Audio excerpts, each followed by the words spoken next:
I think for me, I would say this. I notice a lot of advisors who are making the shift from advisor to executive leader. Yep. So they get into the business, to your point, to be a sole producer. They think, I want to work with people.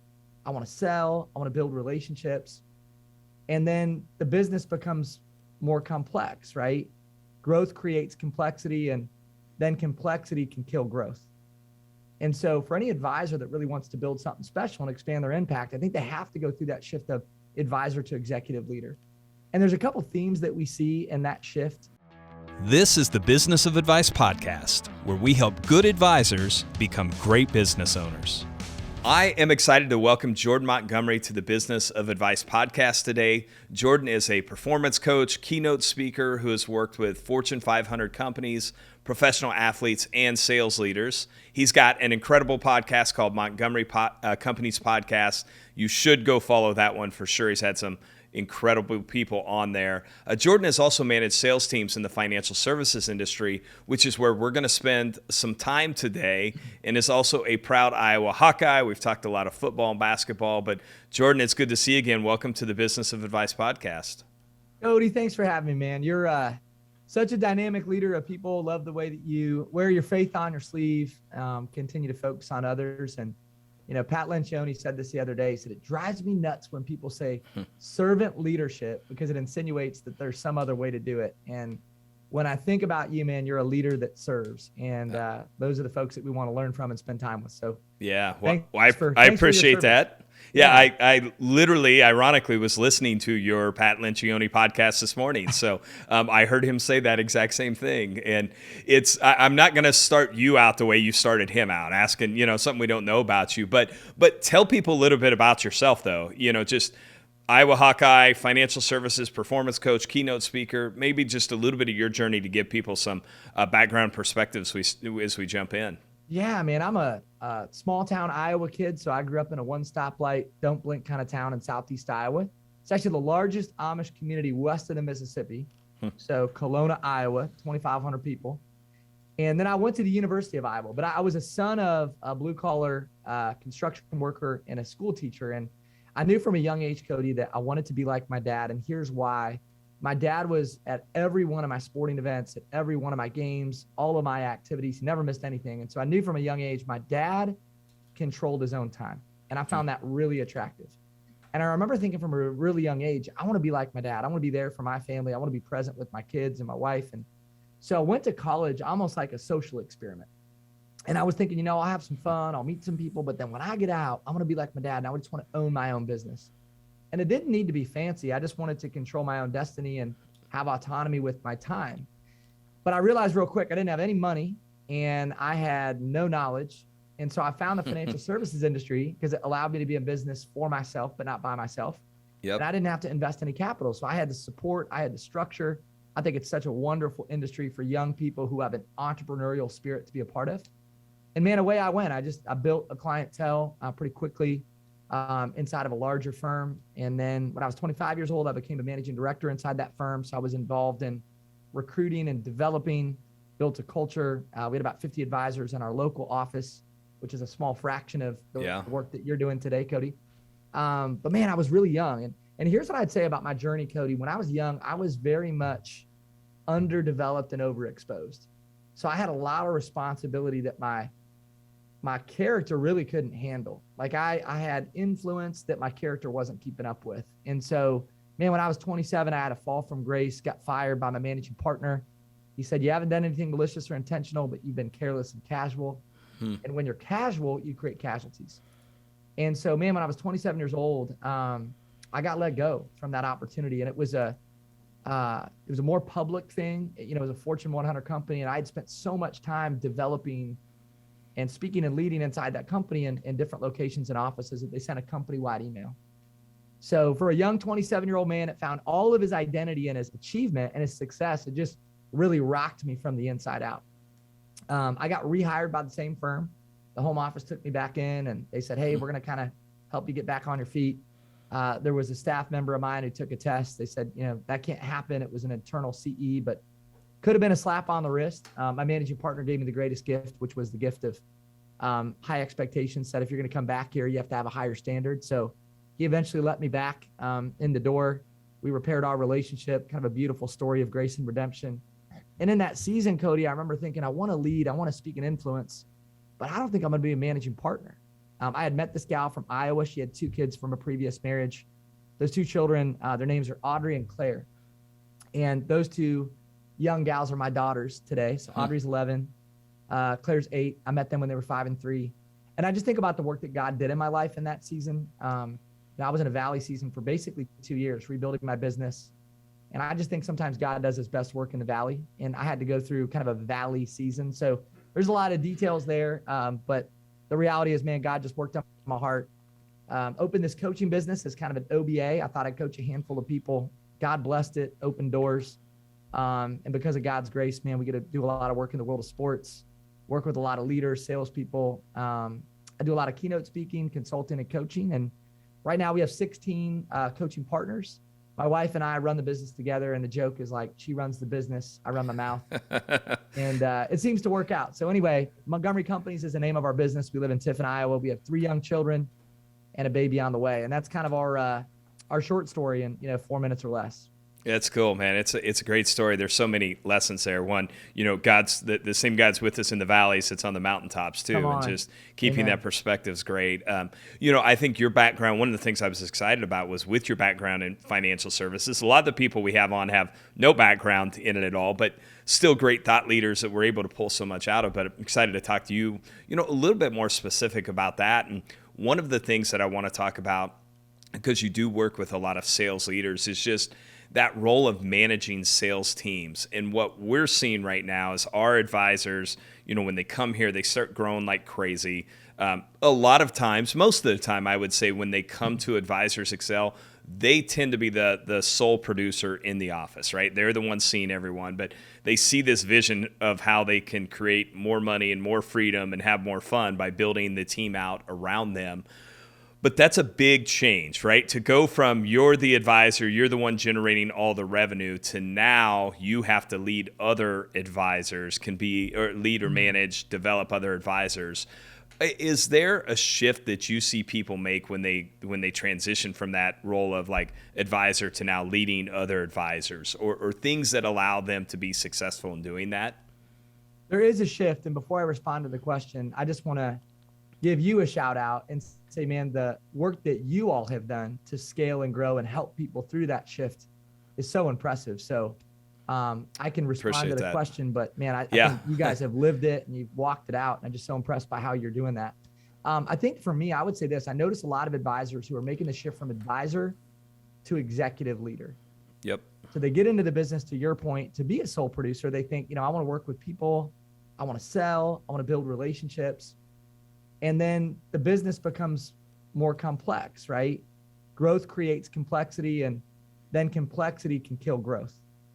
And so for any advisor that really wants to build something special and expand their impact, I think they have to go through that shift of advisor to executive leader.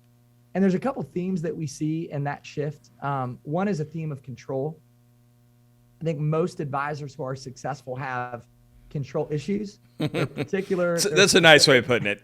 Yeah, I know I have my control issues, man, that's for sure. So there's a golden shadow to every personality, right? So if you're a type A driver, if you're a person who likes to get things done and you're particular, and if God put that in you, there's a lot of gold in that, right? The shadow to that is sometimes you get in the way and you hold other people back.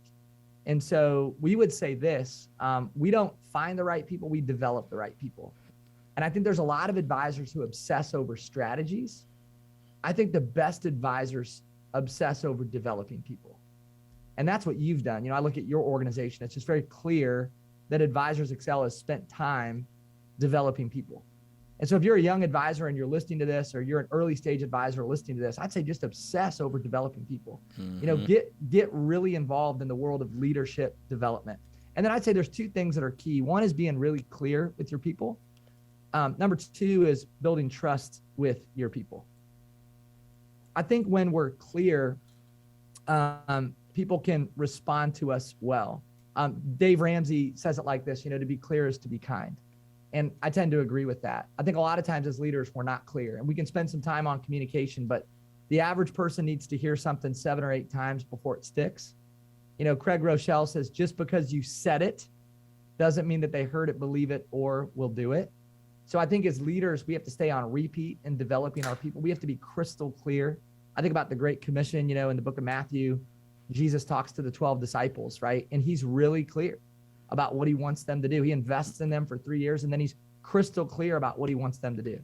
What's interesting is in the Great Commission, Jesus doesn't give the how. He simply gives the what and the where. And he doesn't give the how because he trusts the disciples. He says, hey, I want you to go out to all nations, right? And I want you to lead. But he doesn't give them the how to. And so I think as leaders, we need to give people permission to fail and room to rise. I'm going to trust you. And in our organization, Cody, we say this: trust is given, mistrust is earned. So if we selected you, like if you're a part of our world, if we interviewed you, if we did our due diligence, if you're a partner of ours, then we're going to trust you. Trust is given, mistrust is earned. So just know that I'm going to be clear, but I'm also going to trust you. And a lot of leaders push back on that. They're like, well, how do you know? Here comes the control freak, right? And again, I can relate. It's like, but how do you know if you can trust your people? Well, the only way to know if you can trust your people is to trust them. Yep. You got to take a chance on them. And you know that better than anyone is like, give somebody a project, give them an opportunity and just see how they do. But I think we got to do a better job of giving people permission to fail, room to rise, and just become obsessed with leadership development. Be clear with your people, build into them, and trust them. Is a couple follow-ups there. One, and I think it's just a good disclaimer, as you grow and scale, like you are going to get it wrong once in a while, and you are going to have someone who violates that trust. What you can't do, and it's just top of mind because we had an event last week, and I was talking to one of our advisors who he had someone, this was like the heir apparent, thought it was going to take over and something went wrong there, in a bad way. And he's like, I just don't know if I want to hire people anymore. And I'm like, we can't think about it that way, right? It's going to happen sometimes. You just have to understand that. The other thing you said, though, that I think is really, really good, and I'll ask a follow-up to you on this. Like when you use the example of Jesus and the 12 disciples, what you just hit very briefly, but I think it's the most important part, is he spent 3 years with them every day pouring into and developing them, right? So it's once he gave them the direction, they knew what to do with it because he had spent so much time. Are there any areas where you see, so with that same kind of question, advisor, now growing advisors underneath of them, are there key areas they should be spending a lot of time with those advisors? Is it sales training? Is it reviewing, the appointments and what went wrong? Any area that they should spend a lot of time there? I would say deposit belief and transfer energy, because at the end of the day, that's what people need. People will go farther than they think they can when someone else thinks they can. So I think what your people need is a lot of belief. They need your energy. And then I would say this, like, get out of the way. I was talking to an advisor this morning, really successful advisor in Florida, great guy. He's got a 5-person team. And I'm asking him, like, who does the development? He says, well, I do the development. And I said, hold on. So let me get this straight. So you've got an administrative person that you're trying to train. You've got an operations person that you're trying to train. You don't do anything with operations and you don't do anything administrative. Why would you attempt to develop those people? He's like, well, I don't know. I guess I haven't thought about it that way. So it's this whole idea that a leader's job is not to do all the development. A leader's job is to make sure all of the development gets done. So I think, like, let's lead our people to owning their own development. You might challenge them. Again, be clear. Say, hey, I would love for you to own your own development. Here's what I'd love you to do. I'd love you to find 3 people that you're going to learn from this year. And I'm going to kind of leave it up to you, but I'd like you to learn from some people who are in your role, in your world. Maybe they're in another office. Maybe you want to hire a coach who can give you some subject matter expertise and guide you. I'll even be willing to pay for that. Maybe you want to kind of partner up with a peer, but I want you to learn from 3 people. And I'm going to get out of the way. I'm going to trust that you're going to identify those people. I might be willing to invest in that process with you. And I'm just going to be a leader who trusts that the development will happen by the right person at the right time.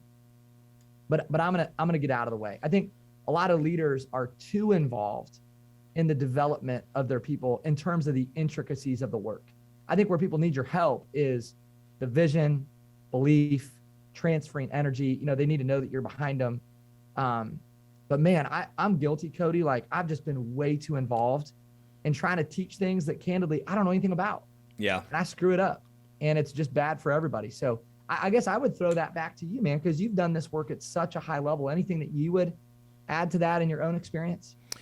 Well, yeah, I mean, I think find people that can help you in the development of the people. It's one of the things we do. We have kind of courses, all kinds of stuff built out, especially for some of those operations and marketing roles. I do think sometimes advisors overlook the reality that to become good at being an advisor oftentimes just takes lots of reps. So what happens is our advisors are so good. They've been doing it for so long.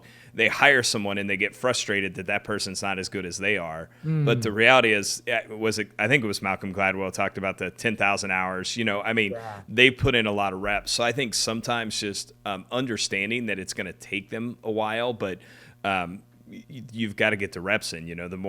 One of the things we talk all the time about, the fastest way to grow as an advisor is to get more first appointments, right? The more people you see, the more reps you get, the more confidence you build, the better you're ultimately going to become. So I think that's the other thing, is sometimes just that understanding they're probably not going to be as good as you out of the gate because they don't have the same amount of reps that you have too. So you've got to get them more reps, I guess, is an easy way to say that. So, another part of that, I guess I would share that as advisors listen to this, as you're bringing new advisors on, find reps that don't necessarily have to be just a new client walking in the door, a new prospective client walking in the door, right?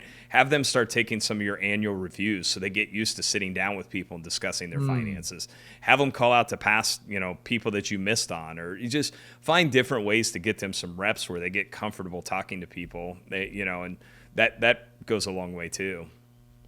Yeah, there's nothing that can replace, those reps, the repetition, right? Repetition's the mother of learning. And I think you're right. I totally believe in the 10,000 hour rule. And I think the other part of that, Cody, is when it doesn't go well for the new advisor, and maybe you're a new advisor listening to this, I would say learn to celebrate failure. And if you're a leader listening to this, learn to help your people with celebrating failure. Because winners lose more than losers lose. The reality is, like, you've been rejected more than some of the other people on your team. And you've also been more impactful and more successful than some of the other people on your team. So there's this correlation between rejection and the word no and our success and our impact. And I think the sooner we come to terms with that and the more we can celebrate that, because here's what happens on Monday morning meeting is we go around and we talk about the wins and we talk about the successes and we talk about who had the most activity and who got the best referrals and who had the most production. Generally speaking, that's kind of the theme, right, of a team meeting. Yep. And we need more leaders saying, hey, who got stood up last week? Who failed last week? Who did something really silly? And what did you learn from that? Is there anything you did last week that you'd like to share with the group that was a real learning opportunity for you? And so we just want to normalize failure. We want to normalize loss and let people know that they're not alone if they got rejected a bunch last week. That's actually part of the business. And everybody goes through that. And I think the quicker we can normalize that and come to terms with that, the better off we're going to be mentally and psychologically as we prepare for the next day in the business. That's what I try and tell our team here all the time in supporting the advisors we support is, like, you have to understand that even our best advisors, half of their day they face rejection, right? So our job is to be that uplifting voice that they hear when they call in here, because probably half the people they met with that day told them no. And so I think that's good, just normalizing that, making sure people understand, like, the best of the best get told no a lot. So it's a big part of it. Let me ask you, and I'll start at least by positioning this more around as you try and hire advisors. And you said something that I think most of the advisors that listen to this, were probably nodding their head about maybe being a control freak and that. But one of the things that I see is a lot of times they try and hire someone who looks or feels just like them, and then it ends up not being a good culture fit. I'm not saying sometimes you don't hire that, but is there a way that you've seen for advisors as they're hiring to identify people that are going to be good culture fits, more specifically like other advisors? There's one thing we look for, Cody, if we're hiring in our company, and I would suggest in really any industry, but especially in the financial services industry where things move so fast, I think you have to test for people who are hardwired to over-deliver. That's the one thing we look for. I want someone who is hardwired to over-deliver. So I don't care as much about their background, their knowledge, their subject matter expertise, their designations, their credentials. We can work with them on all that stuff. What I can't help someone with is their drive and their want to. They got to bring that to the table. So a leader says, well, okay, how do I test for that? I would say in the interview process, give them projects, give them to-dos to test for that. So we'll say, hey, I want you to study XYZ company, and then I want you to get back to me. Just give me a report on that company. I'm intentionally vague because I want to know, are they going to give me a 2-paragraph report or a 5-page report? And I'm testing for that. I want people who are hardwired to over-deliver. I also think having people who have different backgrounds, different skill sets is critically important. So, we want to hire people who have a different way of looking at things. I don't want people with the same perspective from the same background that have the same way of communicating with the world. I think it's important to hire to the person, not to the role.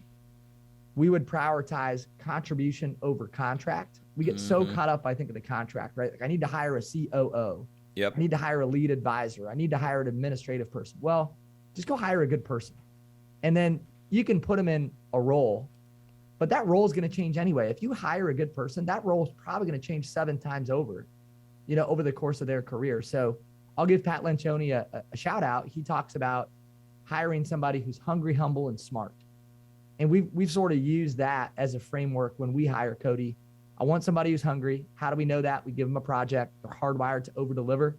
They're humble. I want them to be gracious and enjoyable just to spend time with. I don't want to sense a bunch of bravado and ego. And then I want them to be smart. I do want them to have a certain level of know-how and just understanding of the world. I think that self-awareness is maybe the most undervalued trait in humans today, in financial professionals today. And so I just want somebody who's self-aware, they're enjoyable to be around, and they have a high drive. That's good. As a follow-up maybe to the idea of culture and fits and that, but this may be a little more specific around just culture and keeping your team motivated. As you just shared, one of the things that I think so many advisors face, but then that can also permeate its way through your organization is it is a tough job and you do get rejected a lot and you have to constantly face that. Any thoughts on what the executive or owner of the business should be doing to keep their team just motivated as they constantly face rejection? Even when things are good, right? You're still getting a lot of that. I believe, man, we just have to continue to encourage and communicate. Most of the time, if we're working with a leader who has an unhealthy culture, maybe the culture isn't motivated, they're not productive, the leader's not communicating enough. And the cost of over communicating will always be less significant than the cost of under communicating. So I'd rather be the leader that over communicates. Maybe I'm a little bit annoying. I'm motivating too much versus I'm not checking in enough or I'm not communicating enough, because eventually a lack of communication is translated as a lack of care. So as a leader, I just want to engage often. I want to over communicate, especially if you're dealing with Gen Zers. So if you got some people on your team that are under 30, this becomes very important. Gen Zers are unlike any generation that's ever walked the planet because they're used to high touch, a high communication culture, right? Think about the world they grew up in. Constant direct messages, constant text messages, information traveled immediately. So if you go 24 hours, 48 hours without talking to a Gen Zer, it might as well be 2 weeks. And baby boomers and Gen Xers struggle with that, especially because it's not the world they grew up in. Yep. Right? They grew up in a world where it's like, hey, talk to your team on Monday, let them fly for the week, and then check in the following Monday. Well, the Gen Z culture, man, that might as well be 60 days. It's too long. And so high touch, high frequency, encourage often, check in, over communicate. I don't think you could believe too much in your people. And then the last thing I'd add to that, Cody, is I think we got to do more praising of the who and less praising of the do. It's a results-based industry, but I think sometimes leaders spend too much time motivating on the do and not enough time motivating on the who.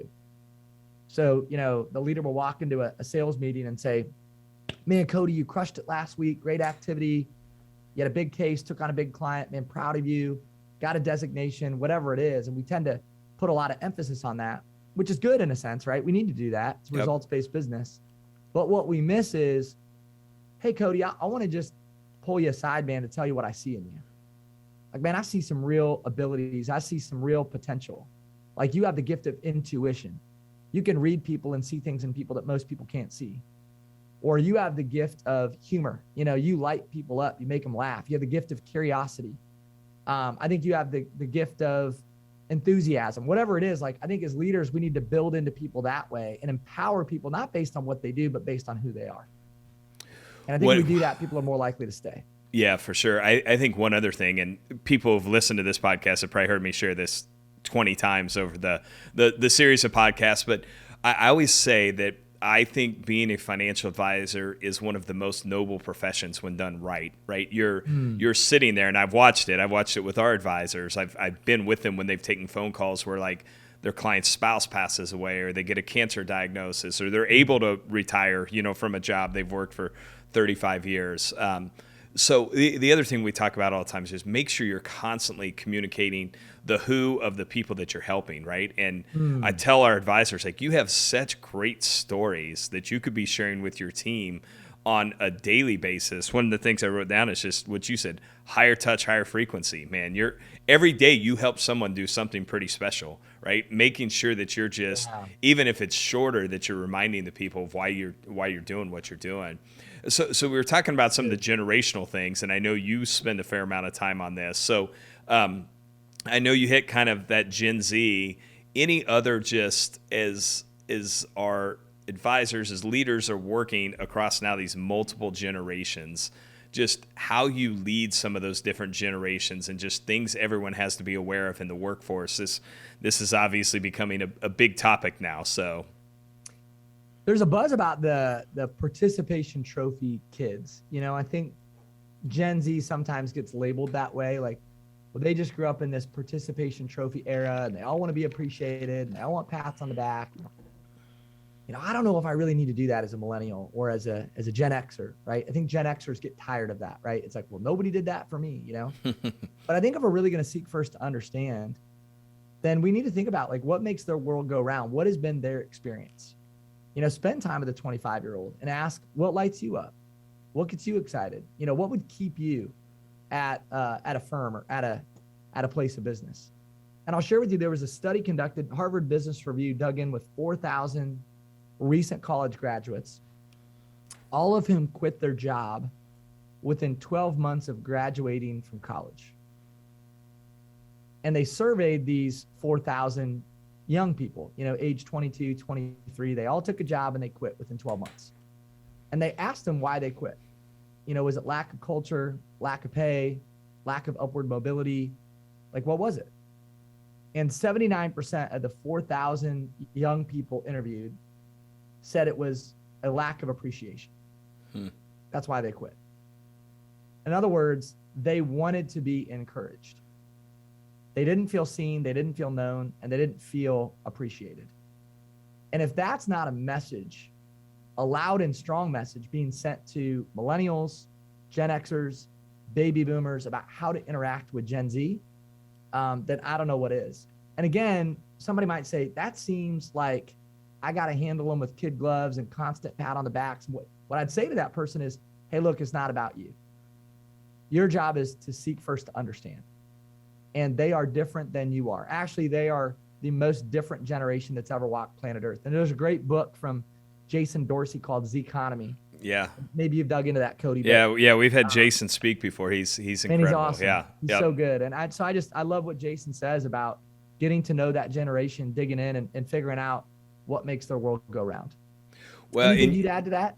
It just kind of what you said at the end. Like, I hear advisors, everyone, right? Not just advisors. I have other friends who are business owners, leaders, like, that complain about this, like they don't understand it. I'm like, well, you can complain about it or you can figure it out, because you're not changing them, right? Like, that's right. You complain, it isn't going to change the way that they're wired. So you might as well figure out how to adjust to it and just realize that this is the new normal that you're going to operate in. And it's only going to get worse, right? As we have this massive boomers and even some of the older Gen Xers leaving the workforce. I mean, you're going to be relying on millennials, Gen Z, some of that. So you've got to figure it out and adjust if you want to have a great business. Yeah, I agree, Cody, and I know that you're doing that work in a really intentional way, asking questions, seeking first to understand. I was with the leadership team the other day at a large financial firm, and There's about 300 people. There's a leadership team, 10 people sitting around a table. It's kind of the executive team. And they've got a really strong internship program. And of course, they have a lot of interns that go on to be full-time advisors. And they're talking about how to incentivize their interns to convert into a full-time opportunity. And there's this one guy, he's probably, 52, 53 years old. And I think he would self-identify as a Gen Xer.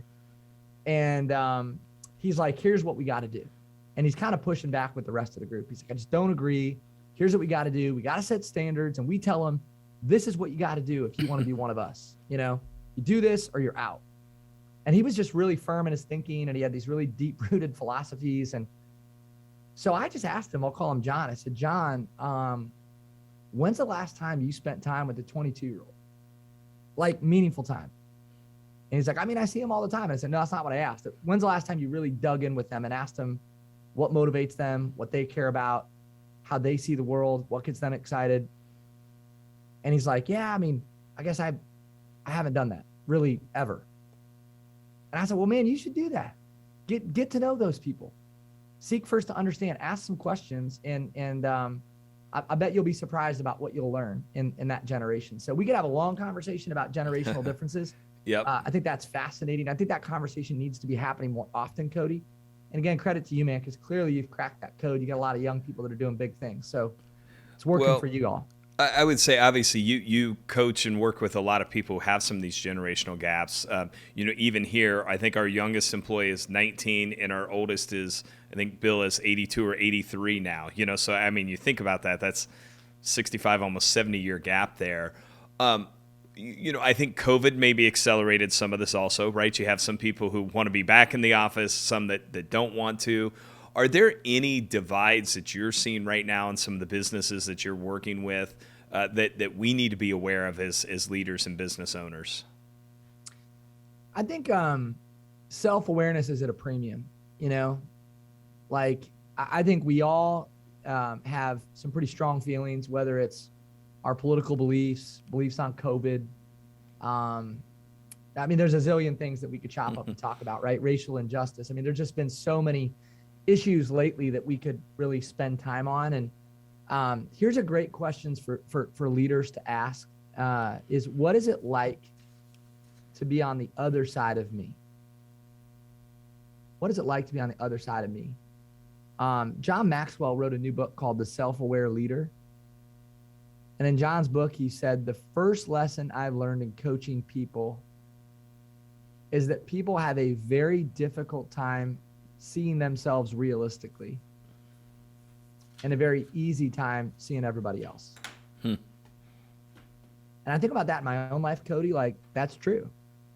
I have an easy time pointing out other people and their shortcomings or their blind spots or the things that they're not doing well. And I know what's true of me is I struggle to see that in myself. And sometimes it goes the other way. I can see everybody else's gifts and the things that they're really good at. And sometimes I'm quick to forget the gifts that God gave me.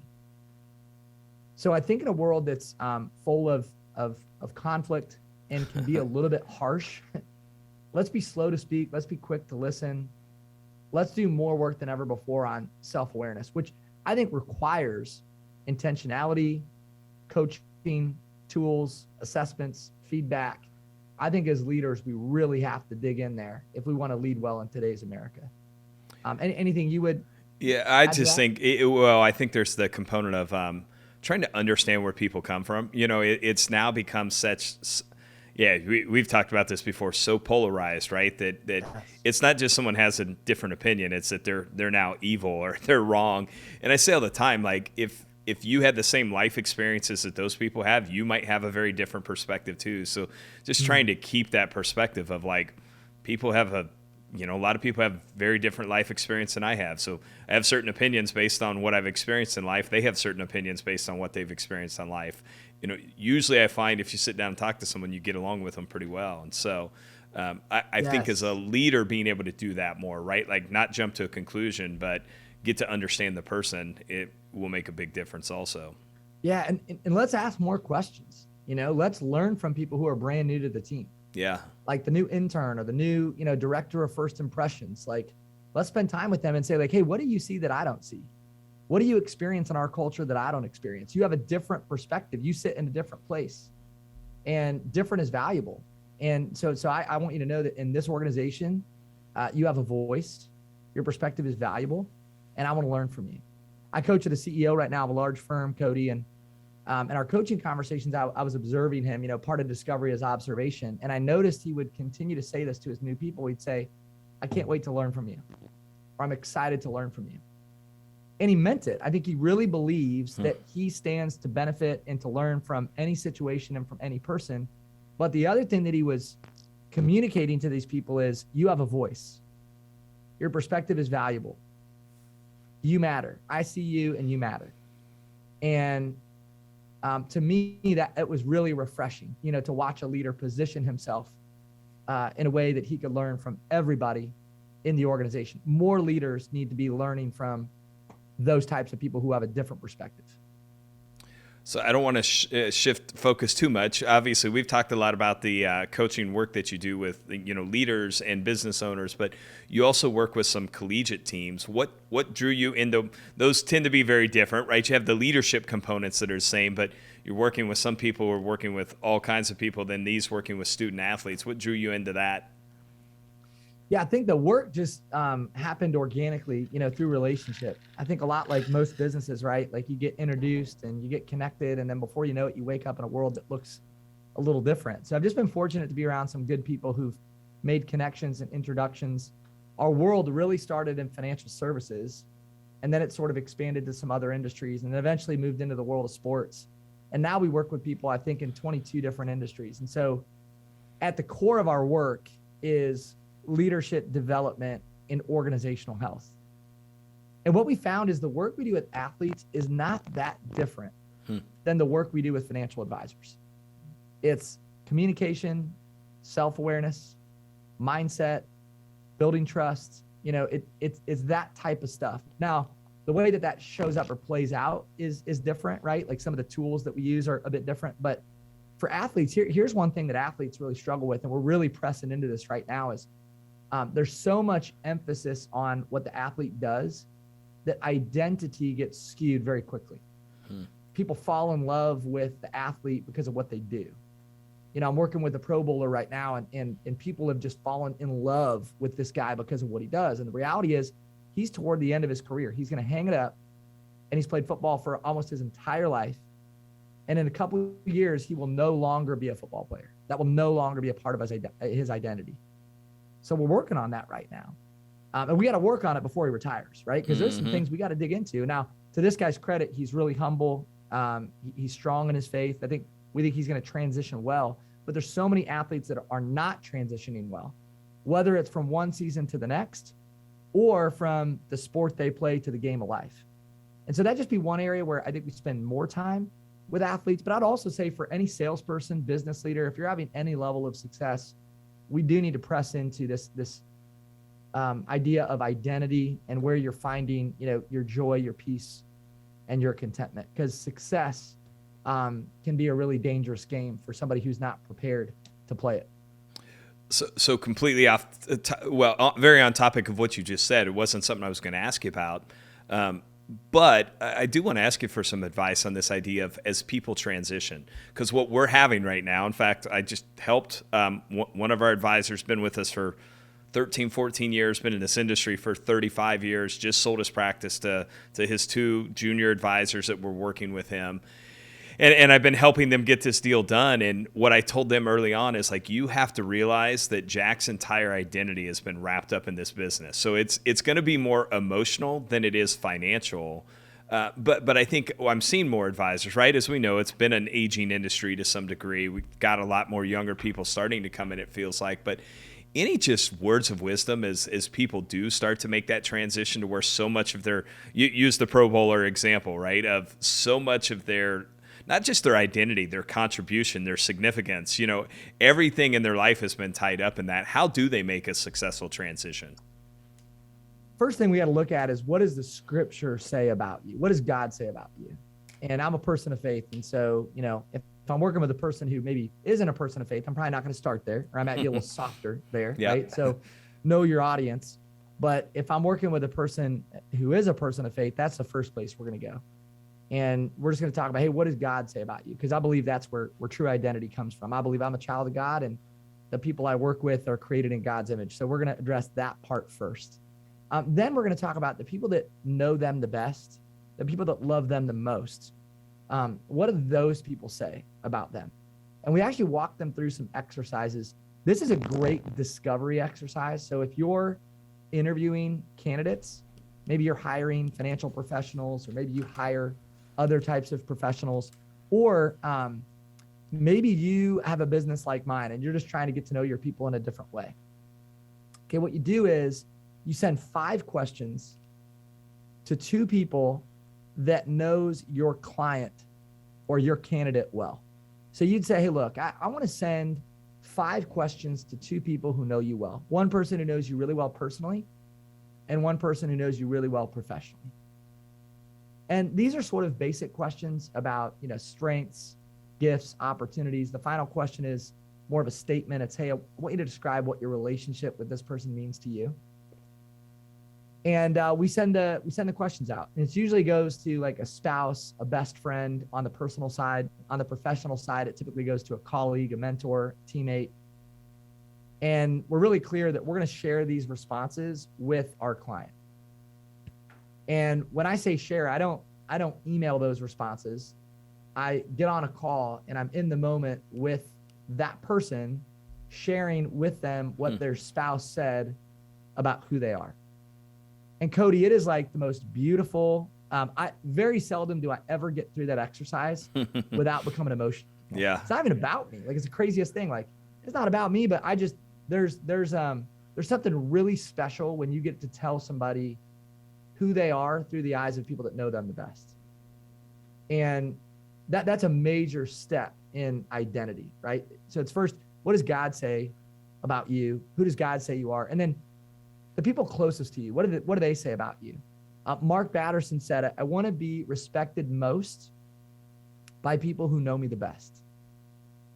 So there's a lot of work to be done there too, right? Of like, hey, we want to win inside the walls of your home. Mm-hmm. I want you to win with your best friends. I want you to win with like a dozen people. And you know what? If you don't win with anybody else, you can still live a life of impact. You don't need to serve all these people that barely know you. You need to win right here. Working with a pastor recently, and we had this conversation about some of the sermons that he's preaching. And I had this advice given to me by another pastor, and he said, the best sermon that you will ever preach is the one that you preach inside the walls of your home.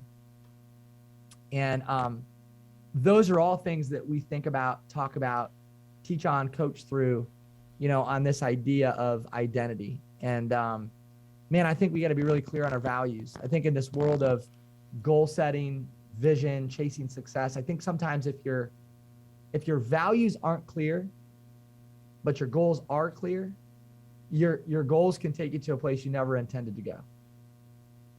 So we just want people to understand who they are in God's eyes, through the eyes of people that know him the best, and really be in touch with their core values. That's good. Back on the topic of sports, is there any coach that you've worked with that's had a big impact on you? I know you're working with them, but just impacted you in a big way, and then maybe how? Yeah, I'll just give a shout out to a guy named John Wright Sr. Was a business coach of mine for 3 years, helped me through a really difficult stage in my life, really difficult. Was there for me every day, called me every day, 5 a.m., midnight, really cared for me well, prayed for me. He was just an amazing leader in my life in a really unique time. Played in the NFL, played some college ball, was an All-American. So he had competed at the highest level. And when the stakes were really high, he was there for me. That's cool. The greatest coach in my life has been my dad. Like, the person I've learned the most from has been my dad. And, he's the one that kind of brought me to faith, and he really just led me through his example. He was always slow to speak, but quick to lead through his actions. And so if you said, hey, who were some of the people that mentored you or coached you? Those are the 2 names that come to mind is my dad and John Wright Sr. Of course, there's a bunch of others. But yeah, I've been really fortunate, to have some great mentors. How about you, Cody? Anybody that you feel like, man, I've really been able to learn from a couple, 2 or 3 people? Well, it's funny. I would say usually I say my parents have probably been the most influential in my life too. My dad, through hard work, is one of the hardest workers I've ever known, and I think it's modeled that. But my mom was also, I say, like, if she were Catholic, would probably be a saint, was just always there for people. So I think that combination of like effort, but always being there for people was a great combo to grow up with. So it's good. It's funny hearing you say the same thing. So, all right, man, you ready for some lightning round questions where we're just going to bounce through? You can give quick. It can be one word. It can be one sentence. It can be 1 minute. It doesn't matter. But just some quick questions I ask everyone at the end. I'm ready, man. Let's do it. So starting with COVID. So looking back over the past two plus years now, is there a lesson that you learned or maybe had reinforced that you're going to carry forward for the rest of your life? No is a really powerful word. It's a complete sentence. I said no to things because I had to. So like I couldn't be on site to do live speaking engagements, but I could do virtual engagements. So that'd be one example of where I just started saying no to certain things and then realized, hey, I can still impact people. I can still lead. I can still have influence. I don't need to be on site. I don't need to be away from my family. But I've always struggled my whole life, Cody, with saying no. It's always been a struggle of mine. I'm a people pleaser by nature. I'm generally overcommitted. My wife would tell you that. And I've just learned through COVID, like, no is a complete sentence, and we don't grow with our yes, we grow with our no. So that's one thing that I'm holding on to. That's good. We had an event recently, and Darren Hardy was there speaking, and Darren and I went to dinner, and we were talking about that. He's like, before COVID, I was on the road 40 or 50 days a year for speaking. He's like, I haven't traveled once for it this year, and I'm not going to again. And he's like, it was that realizing there are things I can say no to and just find a new way to do them. So that's good. What is one thing that you did to graduate from a good leader to a great leader? Learn to ask more questions. When I was young, I think I thought leadership was about like having all the answers, and it's about giving all the information. And I've just learned that leadership's about asking more questions, asking the right questions, being slower to speak, more quick to listen. I think most people who are like us, if you've got an entrepreneurial spirit, when I say us, I mean, they're maybe type A, driven, entrepreneurial spirit. I think you have a tendency to want to share and want to speak. I think a great leader is one who's really quick to listen. And they're constantly working on their self-awareness. The whole question of what is it like to be on the other side of me? They're asking that type of question a lot. They're getting a lot of feedback. I took this from Craig Rochelle, learned this from Craig. He does a 360 analysis in his organization every year. That is like my least favorite thing to do. And if you're not familiar with the 360 analysis, it's basically anonymous feedback. I do not like it. I don't look forward to it. It's probably the single best thing I've done in my own development is get anonymous feedback from people on our team. So growing in self-awareness, asking more questions. That's good. Okay, third question. What is something, or is there something you're doing this year to drive your personal growth that you're excited about? Yeah, I started working with a couple new coaches recently. So that's been a real joy. I mean, I think I've always had a coach. I've always had a mentor, but working with a couple new coaches, also attending some events. I've never been a huge event person. Like I was kind of spoiled in the financial services world. The events were always put on for me. Like I didn't really have to go find them, like, and Cody, I think about the events you're doing. Listen, if you're at Advisors Excel, you need to hear this. You are so spoiled. Like the event, the speakers you're bringing in, the environments that you're creating for your people to learn. I mean, that's such an incredible thing from a developmental standpoint. I got really used to that because I was also a part of a great firm that put on great events. And then I got out of that situation and I went a few years without really going to a lot of events. And I've just learned that my environmental game drives my mental game. And if I want to have the right mind, right mindset, I got to be in the right environment. So, going to some great events, being around the right people, expanding my circle, and also coaching with a couple of new people has been a real game changer. So I'll ask you any specific events or themes that you're trying to focus on personally? Yeah, I mean, I've been really fortunate. There's a guy named Brad Lomenick who came into my life as a coach, and he's really helped me expand my circle. He does a lot of what I would refer to as like underground events. So they're Yeah. kind of like you get invited or you know somebody. Do you know Brad, Cody? That's how we connected. Oh my gosh. Yeah, Okay. I always think we yeah. connected through David Nurse. But No, I think it Brad. was after that. Yeah, but yeah, Brad Yeah. is how you and I connected first. So Well, yeah. shout out to Brad Lomenick and Yep. David Nurse, two Yep. mutual friends of ours, among many others. But man, Brad has just invited me to some of the coolest events. Have you been to a Brad Lomenick event yet? Not yet. He sent me some dates, but it conflicted actually with I think maybe the Maxwell event in November I was going to try and go to. So yeah. Okay, so here's the deal. You and I are going to go to an event together with David Nurse and with a bunch of other thought leaders. I just think Brad does such a good job of not just inviting cool people to the event, but making sure the events are real, authentic, meaningful. I've never been to an event like his. There's no agenda. Yeah. He just puts people in a room and says, figure it out. And so anyway, that's cool. If you're not following Brad Lomenick, I'd follow Brad Lomenick, get to know him. He's a great leader of people. Yep, and we both had him on our podcast, so they can go check it out on either one of those. So that's right. Okay, question 4: what is the one book that you've recommended most to other entrepreneurs, business leaders, etc.? Yeah, this one's simple. It's a book called The Go-Giver Sells More. It's written by a guy named Bob Berg, another great follow. I think for the financial services professional, have you had Bob on your podcast yet? Well, I haven't. We've had him speak though in person, so we've had him great. at one of our events. He was great. Okay, yeah, just all about adding value, being a person of service. You know, in today's world, I believe that's the way to do it. You want to build a business and lead a life of impact. I think you really have to be others focused, servant oriented, and to me, that's like Bob's persona. And that book is full of practical truth and application for, financial advisors or really any leader, any salesperson. So if you haven't read Go Giver Sell More, read it, dig into it. Great stuff. And great reminder, I need to have Bob on the podcast. I don't know why I hadn't thought of that yet. So, okay, final question. Sure. What is the best piece of advice you've ever received? Oh, man. I would say it came from my dad. And, he always said when I was young, like, stay connected to the vine. Just stay strong in your faith. And, that's the best advice I've ever received. I think the one constant in my life through a lot of change and crazy seasons has been my faith, So I think staying connected to the vine, trusting the Lord with my life has been advice that's been really good.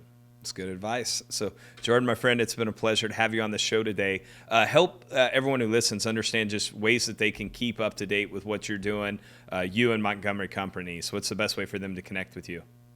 So we're fairly active on social media. I do a lot on Instagram, LinkedIn, Twitter, Facebook. My Instagram handle is Jordan M. Montgomery. Send me a message if I can be helpful. Cody, anybody listening, if I can be helpful, send me a message. Would love to respond, be of service, answer a question, share a thought. So reach out, would love to be helpful. And then our website is montgomerycompanies.com. We've got a podcast that you were just on. You were a recent guest. Your episode's about to be released. Can't wait for that. But yeah, it's the Montgomery Companies podcast. So you can check us out there. But yeah, we'd love to engage with anybody listening. It's bad when you go from like Bob Goff, Patrick Lencioni, then to me. So you listen to the past ones first. So, but hey man, you're going from Shaquille O'Neal, Darren Hardy, Bob Berg, Jordan Montgomery. So right back at you. True, we're in the same boat. Hey man, and I want to say something before we sign off. You, Cody, here's what I appreciate about you. Your spirit and how you communicate is really unique. Like, you've accomplished so much. We talked about this actually on my podcast, yet you come across as though you're a brand new hire ready to learn. And, I just so much appreciate that about how you lead, how you communicate and connect with the world around you. And that's not just, my perspective. David Nurse has said that. Brad Lomenick has said that about you. So, and the way you ask questions and engage with people, like, this has just been one of the most enjoyable conversations. Awesome.